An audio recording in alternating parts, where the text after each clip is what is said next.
वहीं पाकिस्तान है कि अपनी हरकतों से बाज नहीं आ रहा और इतना कुछ होने के बावजूद भी पाकिस्तान अब जांच की बात कर रहा है। पाकिस्तान की मंत्री मरियम नवाज का क्या कुछ कहना है और किस तरह वो गीदड़ भभकियां दे रही हैं, जरा सुनिए। इंडिया और पाकिस्तान के बॉर्डर्स पे टेंशन है, एक खतरा मंडला रहा है।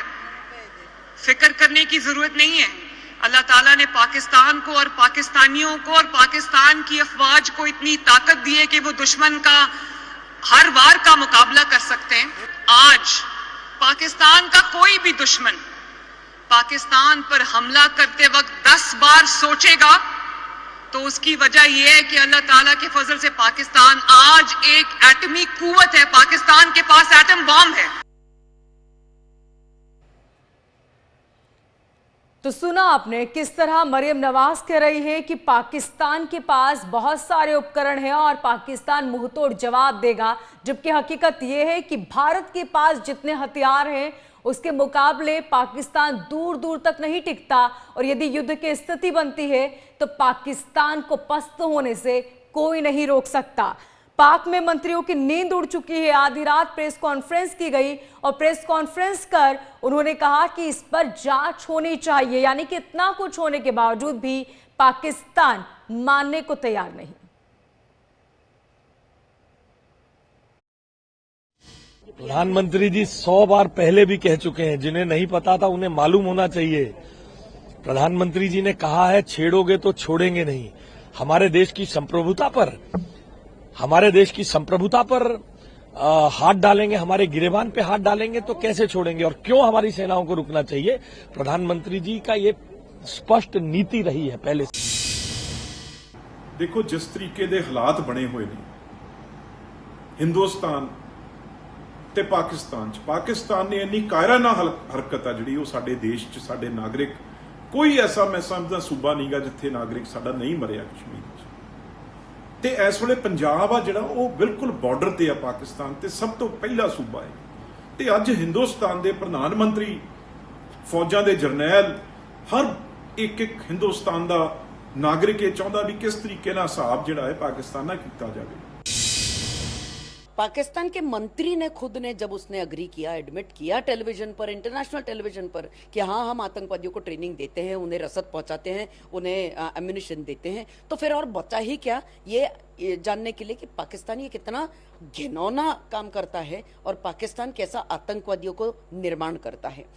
जो 22 अप्रैल में जो हादसा हुआ था पहलगाम में, उससे ज्यादा घिनौनी हरकत पाकिस्तान और क्या कर सकता है। और अभी जो हमारे इन्वेस्टिगेशंस हो रहे हैं उसके बाद तो पता चल रहे हैं कि वो जो आतंकवादी थे वो एक्स ISI एजेंट थे, एक्स रेगुलर पाकिस्तान आर्मी के सोल्जर्स थे। तो अगर आप सिर्फ आतंकवादियों को भेजते नहीं हो, आप अपने रेगुलर फौजियों को भी हमारे देश में भेजते हो, तो इससे ज्यादा और प्रूफ पाकिस्तान को क्या चाहिए कि भारत इसके खिलाफ, पाकिस्तान के खिलाफ बहुत तगड़ा एक्शन लेने वाला है। ये पाकिस्तान सोच ले, समझ ले।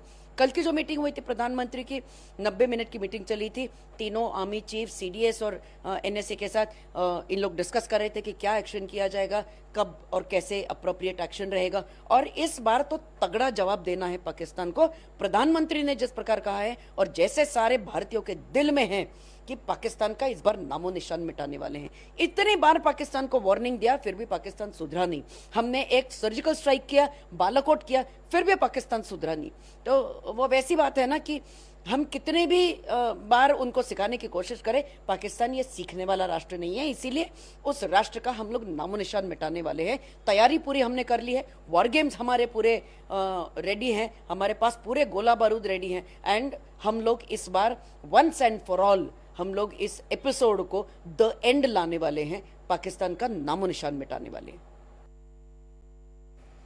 और हमारे साथ रक्षा विशेषज्ञ संजीव श्रीवास्तव जी जुड़ चुके हैं। संजीव जी, पाकिस्तान को चीन बैकडोर से पूरा सपोर्ट करता है, कश्मीर पर उसका भी इंटरेस्ट है क्या? इसलिए वो चाहता है कि भारत के सामने चीन खड़ा रहे।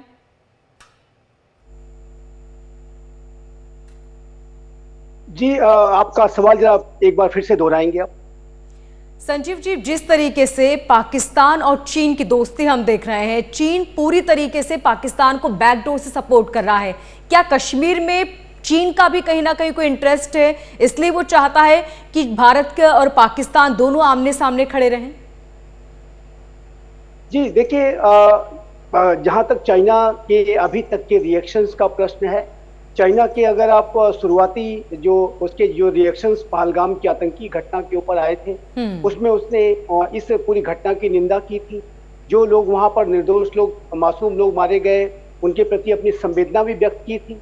लेकिन बाद में चाइना की तरफ से जो बयान आया उसमें उसकी तरफ से ये कहा गया कि दोनों ही पक्ष रिस्ट्रेंट बरतें, और जो पाकिस्तान की तरफ से जो जांच की मांग की जा रही थी इस पूरी घटना को लेकर के, और एक डाइवर्जनरी जो टैक्टिक्स के तहत पाकिस्तान ऐसी बात कर रहा था, उसको चाइना ने सपोर्ट किया। तो देखिए, चाइना का पाकिस्तान में एक बड़ा निवेश है, बड़ा इंटरेस्ट है। और चाइना यद्यपि कि वर्तमान समय में भारत के साथ उसके संबंधों में सुधार आ रहा है। कजान में जो रशिया में प्राइम मिनिस्टर मोदी और प्रेसिडेंट शी जिनपिंग के बीच में जो बातचीत हुई थी, उसके बाद से संबंध सुधरे हैं। जो डेप्सांग और डेमचौक में जो डिसएंगेजमेंट की जो प्रक्रिया थी वो कंप्लीट कर ली गई है। जून में कैलाश मानसरोवर की यात्रा भी शुरू होने जा रही है, और दोनों देशों के बीच में एसआर लेवल की टॉक्स भी भारत और चाइना के बीच में शुरू हुई है। तो संबंधों में सुधार आया है, और उसका कारण बहुत स्पष्ट है कि चाइना की इकोनॉमी स्वयं से अच्छा परफॉर्म नहीं कर रही है। अमेरिका के साथ उसका एक ट्रेड वॉर चल रहा है, पूरे विश्व में चाइना के प्रति जो भरोसा उठ रहा है। तो ऐसे में चाइना अपने एक बड़े पड़ोसी राष्ट्र भारत के साथ संबंधों को सुधारने में ही अपनी भलाई समझ रहा है।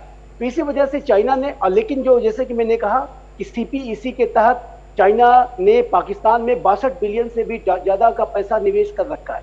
तो चाइना का जो कि बेहद स्वार्थी राष्ट्र है, सेल्फ सेंट्रिक होकर के सोचता है, वो पाकिस्तान के साथ भी अपने संबंधों को बना के रखना चाहता है। इसी वजह से वो एक बैलेंस आउट करने के लिए उसने जांच की जो मांग पाकिस्तान कर रहा था उसको सपोर्ट दिया है। लेकिन इतना कहने के बाद मैं अवश्य कहूंगा कि भारत के द्वारा ये आतंकवाद विरोधी कार्रवाई की जाएगी आने वाले समय में, जिसकी की प्रक्रिया शुरू हो चुकी है। हमने सिंधु जल समझौता स्थगित किया, डिप्लोमेटिक स्ट्राइक की, और तमाम ऐसे मेजर्स लिए जा रहे हैं। और जो मिलिट्री एक्शन जो भारत लेगा, तो उसमें चाइना पाकिस्तान को खुलेआम सपोर्ट नहीं कर पाएगा। अगर चाइना ने ऐसा कोई कदम उठाया तो उसके संबंध भारत के साथ उसी तरीके के पहुंच हो जाएंगे जैसा कि गलवान के बात हुए थे, और ये चाइना अफोर्ड नहीं कर सकता वर्तमान समय में। इसी वजह से चाइना ने यह बयान तो जरूर दिया है, लेकिन मुझे नहीं लगता कि कोई इंटरवेंशन इस पूरे भारत और पाकिस्तान के विषय पर चाइना करने जा रहा है। बैकिंग उसकी जरूर रहेगी, बैक से वो जरूर पाकिस्तान के साथ संपर्क रखेगा, लेकिन और बयान वगैरह भी वो आगे आने वाले समय में भी दे सकता है। लेकिन जहां तक एक पूरे समर्थन की बात है, तो वो समर्थन चाइना अभी देने की स्थिति में नहीं है, और वो अपने हाथों को, जबकि वो स्वयं बहुत जो है तनावों से गुजर रहा है, ऐसे में भारत और पाकिस्तान के बीच में अपने हाथों को नहीं जलाना चाहेगा, भारत के साथ वो संबंधों को खराब नहीं करना चाहेगा। ये मेरा असेसमेंट भारत और चाइना के संदर्भ में पहलगाम की घटना के बाद का है। संजीव जी, भारत और अमेरिका की दोस्ती भी इसी की वजह है, क्योंकि चीन और अमेरिका एक दूसरे को पसंद नहीं करते। ऐसे में अमेरिका ये जानता है कि मिडिल ईस्ट, यानी कि मिडिल ईस्ट में भारत जो है वो उसको, भारत ही चीन को जवाब दे सकता है। शायद ये भी एक वजह हो सकती है। देखिए, यूनाइटेड स्टेट्स ऑफ अमेरिका और भारत के संबंध बहुत ही गहरे हैं, प्रगाढ़ हैं।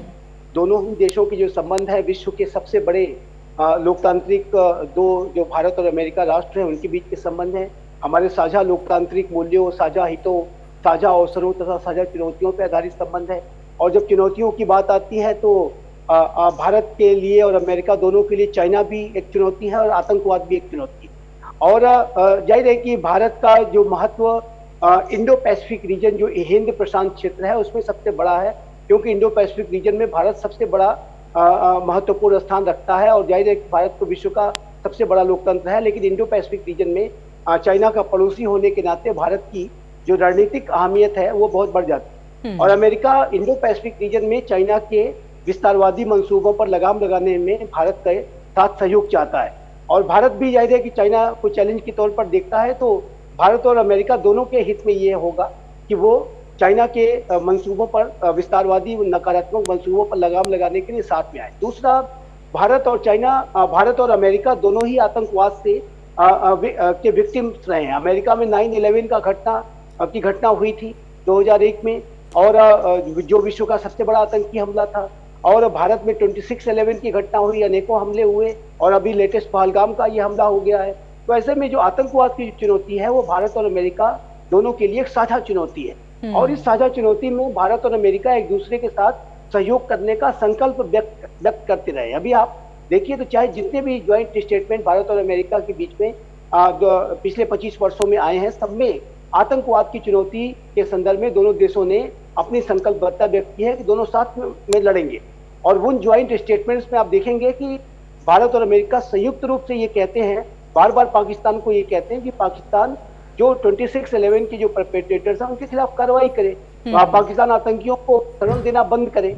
और अनेक तरीके की पाकिस्तान के संदर्भ में बयान दिए जाते हैं, चाहे लश्कर ए तोयबा हो, जैसे मोहम्मद हो, डी कंपनी हो, अन्य आतंकी संगठन हो, सभी के खिलाफ पाकिस्तान को कार्रवाई करनी चाहिए।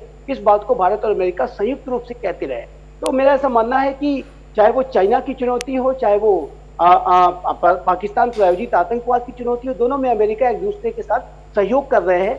और आने वाले समय में पहलगाम की घटना के बाद भारत जो भी कार्रवाई कर रहा है, आने वाले समय में मिलिट्री की जो एक्शन की जो प्रबल संभावना है, उसमें भी अमेरिका भारत का साथ निसंदेह देगा, मेरा ऐसा मानना है। और यद्यपि कि अमेरिका इस बात को भी कह रहा है कि दोनों देशों के बीच में आपस में बातचीत से कोई समाधान निकलना चाहिए, तो वो तो जो ऐसे विषयों के बारे में बातचीत है कि जो कि दोनों ही देशों के भारत और पाकिस्तान की जो अन्य इश्यूज हैं उसके संदर्भ में बात है। लेकिन जहां तक आतंकवाद विरोधी कार्रवाई की बात है, तो भारत ऐसा करने का पूरा राइट रखता है।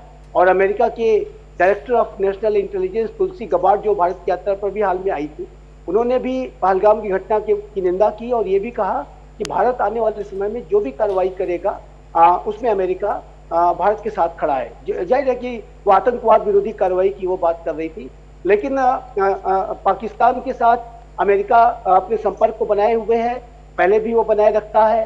और भारत के साथ तो जाहिर है कि उसकी अच्छी पार्टनरशिप है।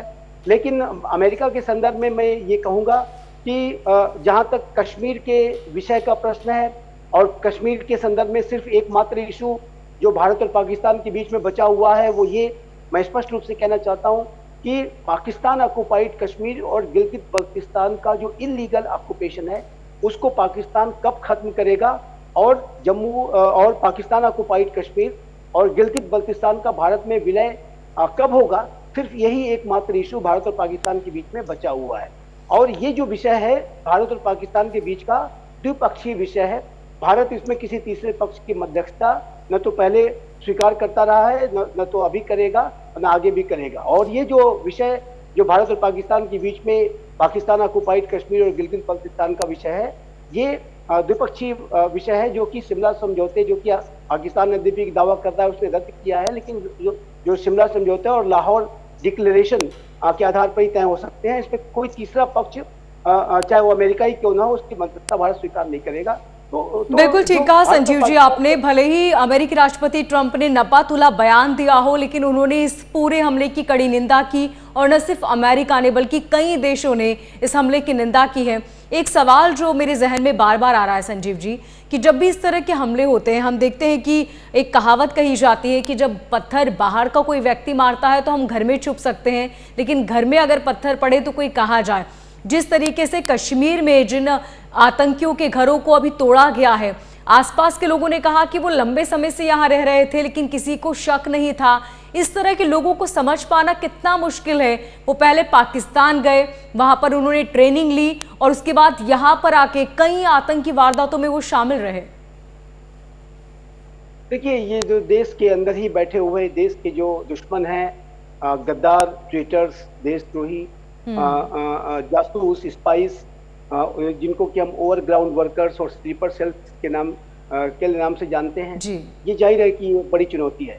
और इसके ऊपर भी लगाम लगाना बेहद आवश्यक है। यदि हमें जम्मू एंड कश्मीर में आने वाले समय में ऐसी घटनाओं को रोकना है, तो ऐसे जो देश के दुश्मनों को, देश के गद्दारों के खिलाफ भी सख्त से सख्त कार्रवाई करने की आवश्यकता है। जो भी आतंकी घटनाएं ऐसी होती हैं, वो कहीं न कहीं इनको कोई न कोई देश का गद्दार ही सपोर्ट करता है। घर के अंदर बैठे हुए ही जो घर के जो दुश्मन हैं वो वही सपोर्ट करते हैं। जो पहलगाम की जो घटना हुई है, उसमें जो ये आतंकी थे, वो जाहिर है कि वो जिस तरीके का वेशभूषा धारण कर रखी थी, सेना की वर्दी में थे और अनेक तरीके का पूरा उनको पता था कि वहाँ पर क्या स्थितियां हैं और रेकी इत्यादि भी की थी।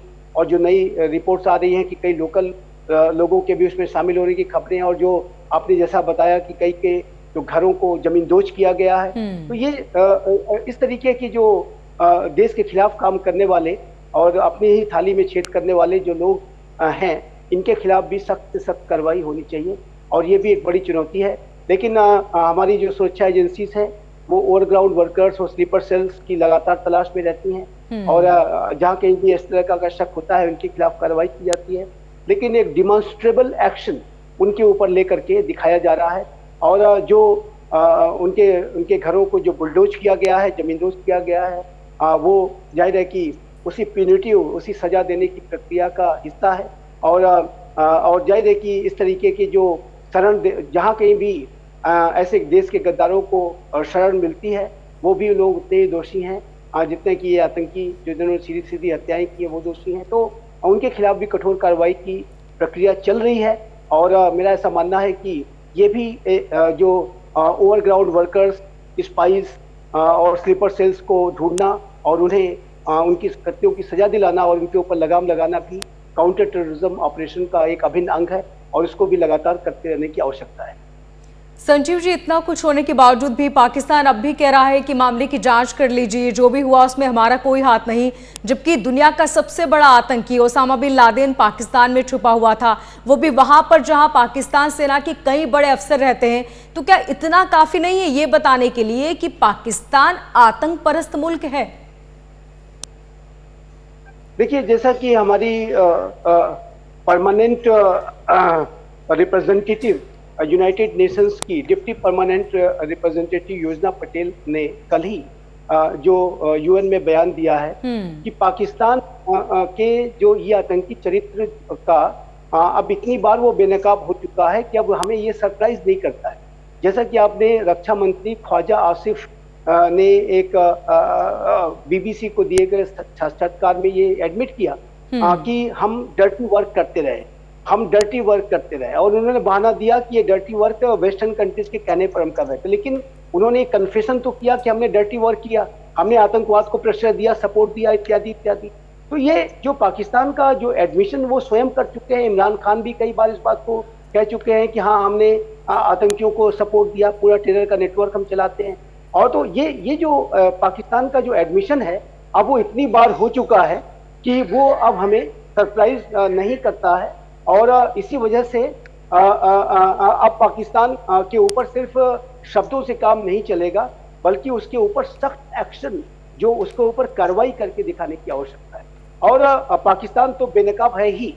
पहलगाम की घटना के बाद पाकिस्तान के ऊपर एक्शन तो उसके ऊपर जो उसके जो सबूत है वो तो दुनिया के सामने भारत पेश कर ही रहा है, करेंगे ही। लेकिन उसकी जो कॉस्ट है वो पाकिस्तान को पता चलनी चाहिए और जो इसके साजिश करता है उनकी जड़ों पर प्रहार करने की आवश्यकता है, उनकी कीमत उसे पता चलनी चाहिए। जैसे कि हमने एक सर्जिकल स्ट्राइक, एक बालाकोट की एयर स्ट्राइक की और उसी तरीके से पाकिस्तान को उसकी कीमत पता चलनी चाहिए और ये कीमत समग्र रूप से पता चलनी चाहिए। जो काउंटर टेररिज्म ऑपरेशन अब पाकिस्तान के विरुद्ध होंगे वो कॉम्प्रहेंसिव होंगे और वो जो सिंधु जल समझौते का स्थगन है, वाघा अटारी बॉर्डर का जो बंद करना है, डिप्लोमेट्स को और नागरिकों को बाहर करना, और उसके अलावा जो आने वाले समय में और भी मेजर्स लिए जाएंगे। तो ये जो कॉम्प्रहेंसिव तरीके से उसके ऊपर प्रहार होना चाहिए और उसमें मिलिट्री भी एक बहुत इंपॉर्टेंट और सबसे महत्वपूर्ण पार्ट है, ताकि पाकिस्तान को उसके किए की सजा मिल सके, उसकी कीमत उससे पता चल सके। जब तक वो उसकी कीमत उसे नहीं पता चलेगी तब तक वो शब्दों से काम नहीं चलेगा। बेनकाब तो हम उसको पहले भी करते रहे हैं और पहलगाम की घटना में तो वो बेनकाब है ही। अमेरिका के उपराष्ट्रपति यहाँ मौजूद थे, भारत के प्रधानमंत्री सऊदी अरेबिया थे और पूरी दुनिया की नजर भारत पे थी और ऐसे में इन्होंने कायराना हरकत कर दी और हमला कर दिया। तो ये तो बेनकाब तो पहले से ही है, लेकिन उसे बेनकाब करने के साथ साथ उसको उसके कृत्यों की सजा भी दिलाना उतना ही आवश्यक है। संजीव जी, पाकिस्तान जो फिलहाल हरकतें कर रहा है उसके बाद एक कहावत जो बहुत सटीक बैठती है पाकिस्तान पे कि 100 चूहे खा के बिल्ली हज को चली। जिस जांच की वो बात कर रहे हैं, आप बताइए कि जैश ए मोहम्मद का हेडक्वार्टर पाकिस्तान में है, इसकी भी जांच कर लें। देश का सरगना पाकिस्तान में छुपा हुआ है, इसकी भी जांच कर लें। लश्कर का सरगना पाकिस्तान से ऑपरेट होता है, इसकी भी जांच कर लें। अगर जांच की बात है तो इन तमाम चीजों की जांच कर लीजिए, दूध का दूध पानी का पानी हो जाएगा। लेकिन किसे समझा रहे हैं हम? पाकिस्तान तो वो मुल्क है जो मानने को तैयार ही नहीं, वो कुछ भी कर लेगा, वो फिर भी यही कहेगा कि हम निर्दोष हैं। नहीं, देखिए, पाकिस्तान के शब्दों के ऊपर अब कोई भरोसा तो नहीं किया जा सकता, ना उसे गंभीरता के साथ लेना चाहिए। पाकिस्तान के ऊपर कड़ी कार्रवाई करने की आवश्यकता है, उसके शब्दों में नहीं जाने की आवश्यकता है। वो डिनायल में जाता है, वो हर बार कोई बड़ी घटना करता है, फिर उसके बाद उसको इनकार करता है।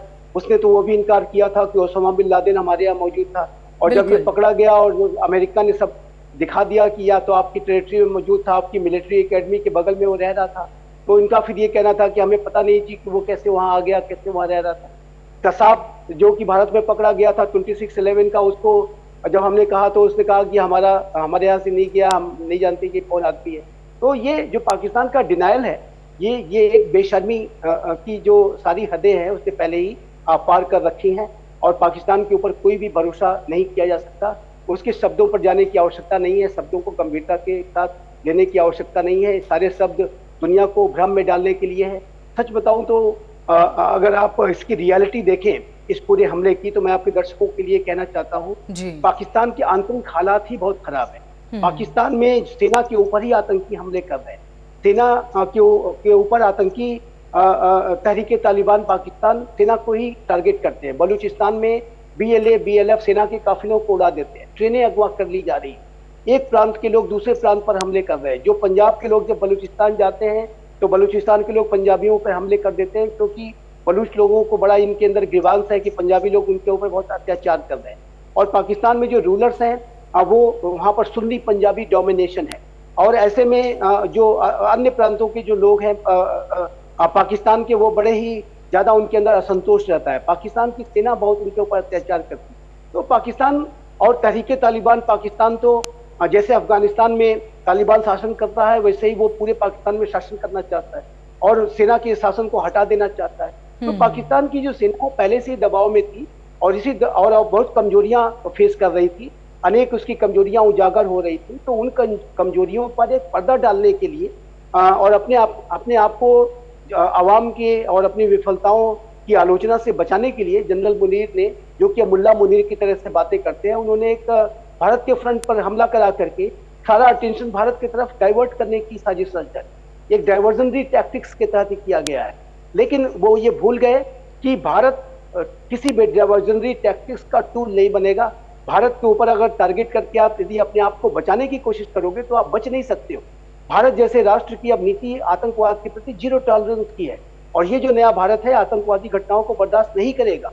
इस बात को इंश्योर करने के लिए भारत को पाकिस्तान के इस कायराना हरकत के ऊपर कड़ी कार्रवाई करके दिखानी होगी, और भारत की सरकार ये करने जा रही है। आने वाले समय में हम देखेंगे कि भारत जो पहले भी एक्शन शुरू हो गए हैं और भी बड़ी कार्रवाइयां भारत करेगा, और पाकिस्तान को जो उसने रेड लाइन क्रॉस की है उसके कृत्यों की सजा है उसे अवश्य मिलेगी। बिल्कुल संजीव जी, इससे पहले पीएम मोदी की अध्यक्षता में मीटिंग हुई जिसमें कई बड़े निर्णय लिए गए, और कहा जा रहा है कि आज भी जो लगातार मीटिंग हो रही है उसमें भी और बड़े निर्णय लिए जा सकते हैं। तो क्या हम ये समझें कि वो जो पहले फैसले लिए गए वो सिर्फ ट्रेलर है, पिक्चर अभी बाकी है, यानी कि अब जो डिसीजन लिए जाएंगे वो और भी ज्यादा बड़े और कड़े होंगे? जी जी जी, बिल्कुल बिल्कुल। ये जो डिसीजंस होंगे वो बड़े होंगे और भी बड़ी कार्रवाइयां होंगी। और जैसा कि आप जानते हैं कि जैसा कि मैंने कहा कि प्राइम मिनिस्टर मोदी के नेतृत्व का ये जो नया भारत है वो 0 टॉलरेंस की पॉलिसी पर चलता है।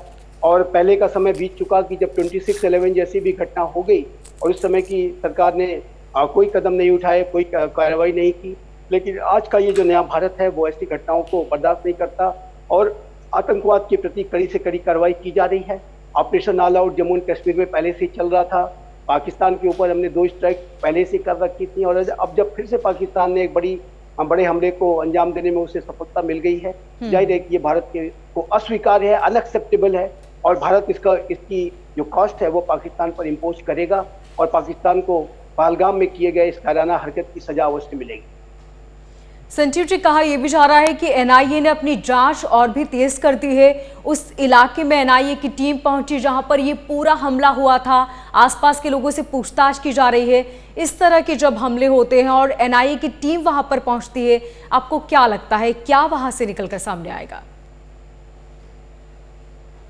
देखिए, एनआईए की जांच लगातार जारी है और एनआईए इस पूरे मामले को और पूरे ये जो मैटर है इसको इन्वेस्टिगेट कर रही है। तथ्य जुटाए जा रहे हैं और सबूत इकट्ठा किए जा रहे हैं और उन सबूतों को भारत अंतर्राष्ट्रीय समुदाय को भी पेश करेगा। पाकिस्तान को उन सबूतों के माध्यम से भी एक बार बेनकाब किया जाएगा और जाहिर है कि पाकिस्तान किसी भी तरह से बच नहीं सकता है। जो जांच वगैरह की जो मांग पाकिस्तान कर रहा है, जाहिर है कि उसके खिलाफ सारे सबूत उसके खिलाफ हैं और यदि कभी ऐसी कोई स्थिति आती है अंतर्राष्ट्रीय समुदाय में तो भारत के पास सारे वो सबूत होंगे जिसको कि भारत अंतर्राष्ट्रीय समुदाय को पेश करेगा। और पाकिस्तान अपनी डिनाइबिलिटी को जो इंश्योर नहीं कर सकता, जैसे कि पहले भी वो अनेक जो घटनाएं उसने कराई उसको डिनाई करता है, इस बार भी वो बच नहीं सकता है और एनआईए इस संदर्भ में लगातार अपनी कार्रवाई कर रही है और साथ ही साथ ये जो आतंकी हैं अभी भी कहीं हाइड आउट में छुपे हुए हैं। अभी तक उनकी तलाश भी जारी है। घने जंगलों में और पहाड़ियों के अंदर जाकर के उन्होंने शरण ले रखी है। संभव है कि किसी गद्दार, किसी देश के दुश्मन ने अभी भी उन्हें शरण दे रखी है। तो इस तरीके की जो पूरी जो स्थितियां हैं वो पूरी इन आतंकियों को एलिमिनेट करना भी एक काम है और ये जो कार्रवाइयां हैं वो एनआईए के द्वारा और भारत के पूरे सुरक्षा तंत्र के द्वारा की जा रही है और एनआईए जाहिर है कि इस पूरी प्रक्रिया में गहरे तरीके से अपने इन्वेस्टिगेशन को जारी रखे हुए हैं। संजीव जी, यूएई ने भी भारत का समर्थन किया है। उन्होंने भारत कहा कि जो हमला हुआ ये बहुत निंदनीय है, इसकी जितनी निंदा की जाए उतनी कम, ये नहीं होना चाहिए था। तो आपको नहीं लगता कि जो अलग थलग पाकिस्तान पड़ चुका है यही वजह है कि उसकी बौखलाहट सामने आ रही है? देर रात भी पाकिस्तान प्रेस कॉन्फ्रेंस कर रहा है। देखिए, प्रेस कॉन्फ्रेंस कर रहा है तो और अनेक तरीके की वो तैयारियां भी कर रहा है, ये हम देख रहे हैं। बयान भी आ रहे हैं, न्यूक्लियर कीचड़ भपकी इत्यादि भी दी जा रही है, लेकिन उसका भारत के ऊपर कोई फर्क नहीं पड़ने वाला है। अंतर्राष्ट्रीय समुदाय में पाकिस्तान आइसोलेटेड है। पाकिस्तान ने ये जो कैराना हरकत की है उसकी चाइना ने भी निंदा की। अमेरिका के राष्ट्रपति जेडी वैंस यहाँ मौजूद थे, उपराष्ट्रपति जेडी वैंस यहाँ मौजूद थे और उस समय ये घटना की गई। तो अमेरिका के सामने भी पाकिस्तान पहले से ही बेनकाब है। भारत के प्रधानमंत्री सऊदी अरेबिया में थे तब ये घटना हुई है, तो सऊदी अरेबिया जाहिर है कि और यूएई और मिडिल ईस्ट रीजन के जो राष्ट्र हैं वो भी इसको वॉच कर रहे थे। तो ये पाकिस्तान इस तरीके के अपने बयानों से, प्रेस कॉन्फ्रेंस इत्यादि के माध्यम से बच नहीं सकता है और पाकिस्तान जाहिर है कि उसने एक बड़े कायराना हमले को किया है, दहशत हत्याएं की हैं, सॉफ्ट टारगेट चुना है, तो उसकी सजा उसे अवश्य मिलनी चाहिए। और जब भारत जो कार्रवाइयां कर रहा है ऐसे में भारत के साथ अंतर्राष्ट्रीय समुदाय भी खड़ा रहेगा। कोई पाकिस्तान के इस तरीके के आतंकवादी कृत्य को सपोर्ट नहीं दे सकता, कोई खुलेआम उसे सपोर्ट नहीं दे सकता। बिल्कुल संजीव जी, और वक्त आ चुका है कि आतंकवाद का अंत हो और पाकिस्तान को वो कड़ी सजा मिले कि वो पछताए कि उसने जो हमला किया है इस बार उसने बहुत बड़ी गलती कर दी।